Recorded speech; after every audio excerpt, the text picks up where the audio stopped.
خوش آمدید دی deep dive میں۔ آج ہم ایک ایسی کمپنی کا جائزہ لے رہے ہیں جس کا تعلق ہم سب کی زندگی سے ہے، صحت۔ جی بالکل۔ اور خاص طور پر شفا انٹرنیشنل ہاسپٹلز لمیٹڈ یعنی SHFA۔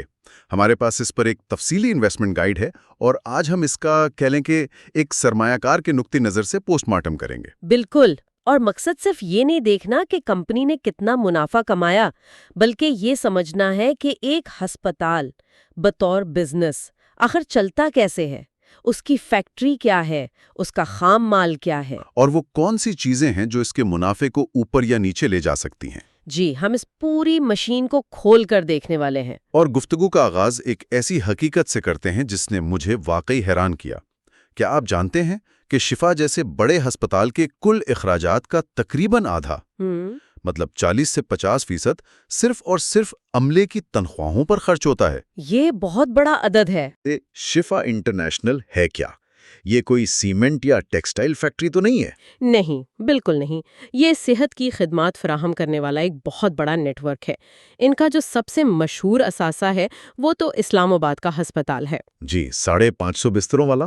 بالکل، لیکن اس کے علاوہ یہ ملک بھر میں کلینکس اور لیبارٹریز بھی چلاتے ہیں۔ اچھا۔ اور یہ جو خدمات کی فراہمی کا لفظ ہے نا، یہ بڑا سادہ لگتا ہے، لیکن اس کے پیچھے ایک پورا نظام ہے۔ ہمارے پاس جو گائیڈ ہے اس میں ایک بہت شاندار مثال دی گئی ہے کہ ایک ہسپتال کا کام بالکل ایک بڑے فیملی ڈنر کی تیاری جیسا ہے۔ اچھا، یہ تو دلچسپ ہے۔ کیسے؟ دیکھیں، اس کے 4 مراحل ہیں۔ پہلا قدم ہے منصوبہ بندی۔ جیسے آپ ڈنر سے پہلے دیکھتے ہیں کہ مہمان کیا کھائیں گے، اسی طرح ہاسپٹل پہلے مریض کی تشخیص کرتا ہے، ایکس رے، بلڈ ٹیسٹ۔ مطلب یہ جاننے کے لیے کہ مسئلہ کیا ہے۔ جی، مسئلہ کیا ہے اور کون سے اجزاء لگیں گے۔ سمجھ گیا، یعنی تشخیص ایک طرح سے ریسیپی طے کرنا ہے۔ تو پھر دوسرا قدم؟ دوسرا قدم ہے وسائل اکٹھا کرنا۔ جیسے آپ کھانا پکانے کے لیے چیزیں اکٹھی کرتے ہیں، ویسے ہی ہاسپٹل علاج کے لیے وسائل جمع کرتا ہے۔ سرجری کے لیے آپریشن تھیٹر تیار کرنا، تمام آلات کو جراثیم سے پاک کرنا، صحیح ادویات کا بندوبست۔ اور ڈاکٹروں کی ٹیم بھی؟ بالکل، سرجن، اینستھیزیسٹ، نرسیں، ان سب کو اکٹھا کرنا۔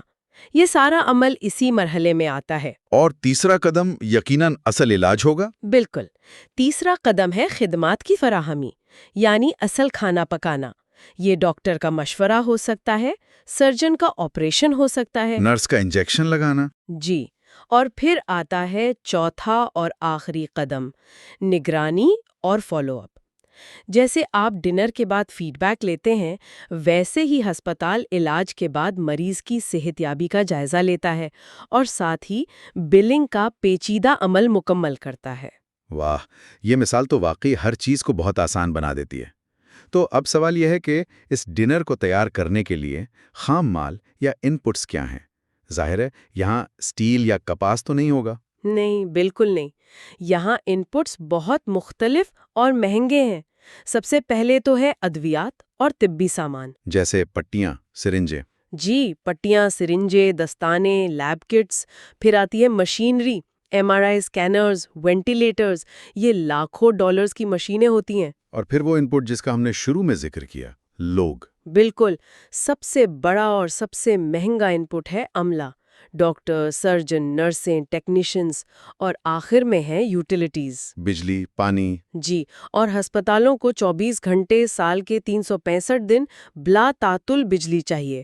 ایک لمحے کے لیے بھی بجلی کا جانا ناقابل تصور ہے۔ تو واپس اسی نقطے پر آتے ہیں کہ ان سب میں سے پاکستان میں سب سے بڑے اخراجات کون سے ہیں؟ 40 سے 50% عملے پر کیوں لگ رہا ہے؟ اس کی ایک بنیادی وجہ ہے، پاکستان میں ماہر اور تجربہ کار ڈاکٹروں، اسپیشلسٹ سرجنز اور تربیت یافتہ نرسوں کی کہہ لیں کہ شدید کمی ہے۔ اچھا۔ بہت سے اچھے ڈاکٹرز اور نرسیں بہتر مواقع کے لیے ملک سے باہر چلے جاتے ہیں، اس لیے جو یہاں موجود ہیں ان کی ڈیمانڈ بہت زیادہ ہے۔ تو ہسپتالوں کو انہیں اپنے پاس رکھنے کے لیے بہت اچھی تنخواہیں دینی پڑتی ہیں۔ بالکل۔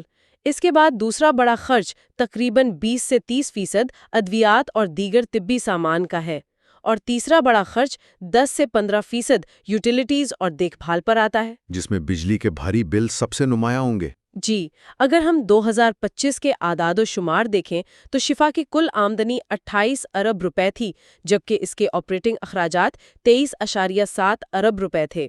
اس سے اخراجات کے حجم کا اندازہ ہوتا ہے۔ یہ بہت واضح تصویر پیش کرتا ہے۔ اب ایک اور اہم سوال، یہ تمام انپوٹس، خاص طور پر ادویات اور مشینری، آتے کہاں سے ہیں؟ کیا یہ سب کچھ میڈ ان پاکستان ہے؟ نہیں، یہاں پر کہانی میں ایک اور پرت شامل ہوتی ہے۔ زیادہ تر جدید اور مؤثر چیزیں درآمد کی جاتی ہیں۔ مثال کے طور پر کینسر یا دل کی بیماریوں کی جدید ادویات عام طور پر امریکہ یا یورپ سے آتی ہیں۔ اسی طرح جدید مشینری جیسے جرمنی کی بنی ہوئی MRI مشین یا چین کے وینٹیلیٹرز؟ بالکل، وہ درآمد کی جاتی ہیں۔ ہمارے ذرائع بتاتے ہیں کہ پاکستان اپنی فارماسیوٹیکل ضروریات کا تقریباً 60 سے 70% درآمد کرتا ہے۔ اور مقامی طور پر کیا دستیاب ہے؟ مقامی طور پر سب سے اہم وسیلہ تو ہمارا عملہ ہے، یعنی ڈاکٹرز اور نرسز۔ اس کے علاوہ یوٹیلیٹیز، کچھ عام اور جینرک ادویات اور صفائی وغیرہ کا سامان مقامی طور پر ہی حاصل کیا جاتا ہے۔ ایک منٹ، اگر اتنی زیادہ چیزیں درآمد ہو رہی ہیں تو اس کا سیدھا مطلب یہ ہوا کہ کمپنی کے اخراجات پر ڈالر روپے کی شرائط تبادلہ کا بہت گہرا اثر پڑتا ہوگا۔ بالکل درست، آپ نے نبض پر ہاتھ رکھا ہے۔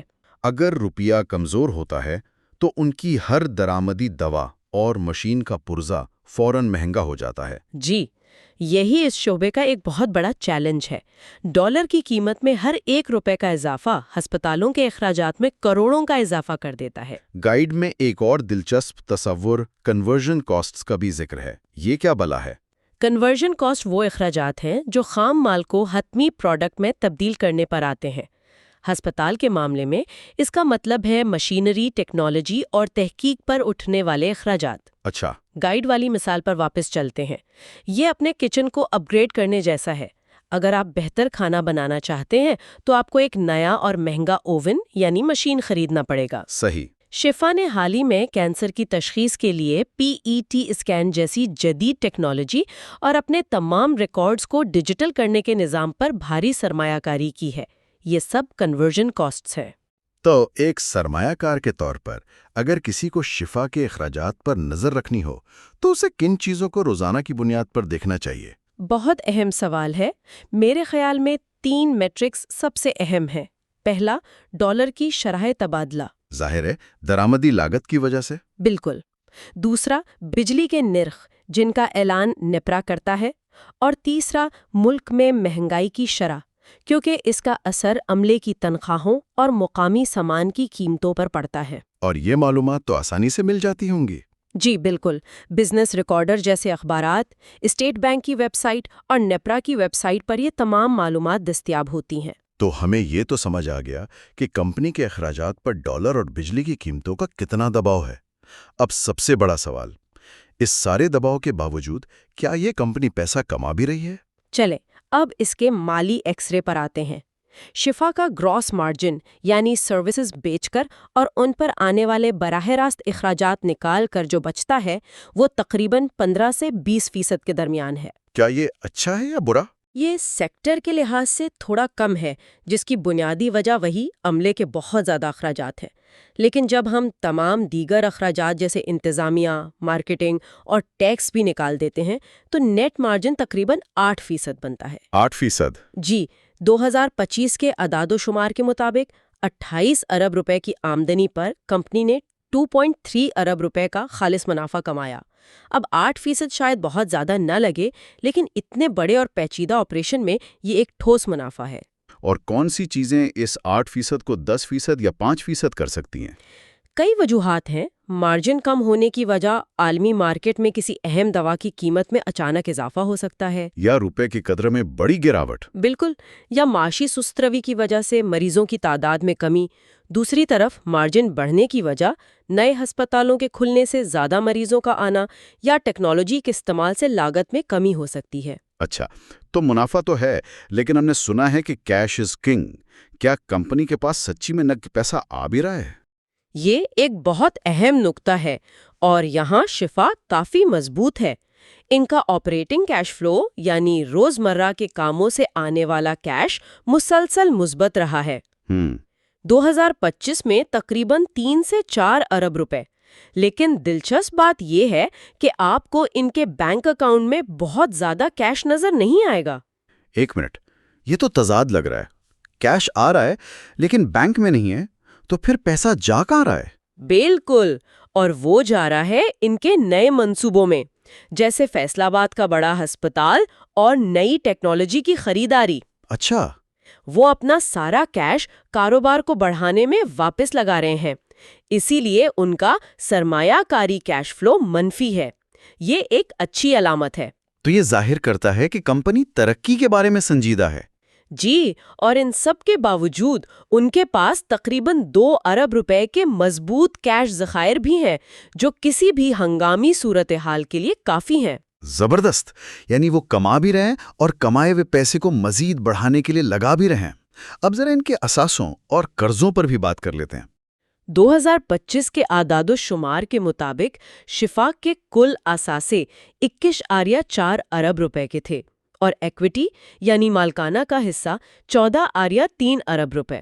اسے آسان لفظوں میں سمجھائیں۔ آسان لفظوں میں اس کا مطلب ہے کہ کمپنی کے کل اثاثوں کا تقریباً 2/3 حصہ اس کے اپنے پیسوں سے بنا ہے، قرض سے نہیں۔ واہ! یہ ایک بہت ہی مضبوط بیلنس شیٹ کی نشانی ہے۔ اس سے سیدھا سیدھا یہ پتہ چلتا ہے کہ کمپنی نے زیادہ قرض نہیں اٹھایا ہوا اور مالی طور پر بہت مستحکم ہے۔ اور اگر ہم سٹاک کی کارکردگی کی بات کریں تو اس کی پی ای کی قیمت کیسی ہے؟ جنوری 2026 کے شروع میں سٹاک کی قیمت تقریباً 540 روپے فی شیئر تھی۔ زیادہ تر تجزیہ کاروں کا ہدف 600 سے 650 روپے کے درمیان ہے۔ اور پی ای ریشو؟ اس کی پی ریشو یعنی پرائس ٹو ارننگز ریشو 13.3 ہے۔ ٹھیک ہے، 13.3۔ لیکن کیا یہ اچھا ہے، برا ہے، مہنگا ہے یا سستا؟ دیکھیے، یہ پاکستان اسٹاک مارکیٹ کی اوسط سے تھوڑا زیادہ ہے، لیکن ہیلتھ کیئر سیکٹر میں ترقی کے امکانات کو دیکھتے ہوئے یہ پاگلوں کی طرح مہنگا نہیں ہے۔ مطلب مناسب ہے۔ جی، دوسرے لفظوں میں آپ کمپنی کے مستقبل کی ترقی کے لیے ایک مناسب قیمت ادا کر رہے ہیں۔ یہ کوئی سستی ڈیل نہیں ہے، لیکن یہ حد سے زیادہ مہنگی بھی نہیں ہے۔ ٹھیک ہے، تو مالی طور پر کمپنی کافی مستحکم لگ رہی ہے۔ اب مستقبل کی طرف دیکھتے ہیں۔ کیا یہ کمپنی اگلے 5 سالوں میں بھی اسی طرح ترقی کرے گی؟ مستقبل کے امکانات کافی روشن نظر آتے ہیں۔ سب سے بڑا منصوبہ فیصل آباد میں ایک نئے جدید ہسپتال کا قیام ہے۔ اچھا، تو وہ اسلام آباد سے باہر نکل رہے ہیں؟ جی، یہ ایک بہت بڑا قدم ہے۔ اس کا پہلا مرحلہ 2026 میں شروع ہونے کی توقع ہے، اور سب سے بڑھ کر پاکستان کی 24 کروڑ کی آبادی میں معیاری صحت کی دیکھ بھال کی طلب مسلسل بڑھ رہی ہے۔ یہ سب تو بہت اچھا لگ رہا ہے، لیکن ہر کہانی میں کچھ خطرات بھی ہوتے ہیں۔ وہ کیا ہیں؟ وہ کون سے ریڈ فلیگز ہیں جن پر ایک سرمایہ کار کو نظر رکھنی چاہیے؟ جی بالکل، پہلا ریڈ فلیگ تو یہی ہے کہ شفا کے مارجنز کچھ دوسرے بڑے ہسپتالوں کے مقابلے میں قدرے کم ہے۔ دوسرا بڑا خطرہ ان کی توسیع کے منصوبوں، خاص طور پر فیصل آباد ہسپتال میں تاخیر کا ہو سکتا ہے۔ اگر تعمیر میں دیر ہوتی ہے تو اس سے اخراجات بڑھ سکتے ہیں۔ اور حال ہی میں کوئی ایسی خبریں آئی ہیں جن پر توجہ دینی چاہیے؟ جی، 2 چیزیں قابل ذکر ہیں۔ جولائی 2025 میں کمپنی پر ایک متوفی مریض سے زیادہ بل وصول کرنے کا الزام لگا تھا، جسے کمپنی نے بے بنیاد قرار دے کر سختی سے مسترد کر دیا تھا۔ اور دوسری خبر مثبت تھی۔ مارچ 2025 میں کمپنی نے کارکردگی کو بہتر بنانے کے لیے اپنی ایک ذیلی کمپنی کو اپنے اندر ضم کر لیا تھا، جو کہ ایک اچھا انتظامی قدم ہے۔ اور کمپنی کی برانڈ پاور کیسی ہے؟ مارکیٹ میں لوگ اسے کس نظر سے دیکھتے ہیں؟ یہاں شفا بہت مضبوط ہے۔ اس کا شمار پاکستان کے اعلیٰ ترین اور معتبر ترین ہسپتالوں میں ہوتا ہے، بالکل اسی لیگ میں جیسے کراچی میں آغا خان ہسپتال ہے۔ واہ! ان کی سب سے بڑی طاقت JCI ایکریڈیٹیشن ہے۔ یہ JCI کیا ہے؟ یہ ایک بہت بڑی بات ہے۔ JCI ایکریڈیٹیشن کا مطلب ہے کہ ان کے معیار اور مریضوں کی حفاظت کو اسی سطح پر پرکھا جاتا ہے جیسا کہ امریکہ یا یورپ کے کسی بڑے ہسپتال کو۔ یہ ایک عالمی سٹیمپ آف کوالٹی ہے۔ اور اگر ہم پچھلے 5 سال کی کارکردگی کو دیکھیں تو ترقی کا سفر کیسا رہا ہے؟ پچھلے 5 سالوں میں ترقی شاندار رہی ہے۔ 2021 میں جو آمدنی 13 ارب روپے تھی، وہ 2025 میں بڑھ کر 28 ارب روپے تک پہنچ گئی۔ یہ جو دگنے سے بھی زیادہ ہے؟ جی، یہ ہر سال تقریباً 20% کا مسلسل اضافہ ہے۔ یہ ظاہر کرتا ہے کہ کمپنی مسلسل اپنے مریضوں کی تعداد بڑھا رہی ہے۔ زبردست۔ تو آج کی ساری بات کو سمیٹتے ہیں۔ ہمارے ذرائع کی بنیاد پر شفا انٹرنیشنل ایک بہت مضبوط اور مسلسل ترقی کرنے والی کمپنی ہے۔ بالکل۔ اس کی مالی حالت مستحکم ہے، اس پر قرض کا بوجھ کم ہے اور اس کی برانڈ ویلیو بہت زیادہ ہے۔ جی، لیکن اس کی کمزوری اس کے اخراجات ہیں، جو درآمدی ادویات، ڈالر کی قیمت اور عملے کی بڑھتی ہوئی تنخواہوں سے بہت زیادہ متاثر ہوتے ہیں۔ یہ وہ پہلو ہے جس پر ایک سرمایہ کار کو ہمیشہ نظر رکھنی چاہیے۔ ٹھیک ہے، اور آج کی اس گفتگو کو ختم کرنے کے لیے ایک آخری سوال جو ہمارے ذہن میں چھوڑنے کے قابل ہے۔ جی، ہمارے ذرائع سے یہ واضح ہے کہ شفا نئے شہروں جیسے فیصل آباد میں پھیل رہا ہے۔ پاکستان کی بڑی آبادی کو دیکھتے ہوئے اصل سوال یہ نہیں ہے کہ مارکیٹ موجود ہے یا نہیں، مارکیٹ تو یقیناً موجود ہے۔ تو اصل سوال کیا ہے؟ اصل سوال یہ ہے کہ کیا شفا مختلف معاشی اور سماجی پس منظر والے شہروں میں جاتے ہوئے اپنی پریمیم کوالٹی کی شناخت اور اونچی قیمتوں کا ماڈل برقرار رکھ پائے گا، یا اسے ایک وسیع تر مارکیٹ تک پہنچنے کے لیے اپنی خدمات اور قیمتوں کو مقامی ضروریات کے مطابق ڈھالنا پڑے گا؟ اس سوال کا جواب ہی کمپنی کے اگلے 10 سال کی کامیابی کا تعین کرے گا۔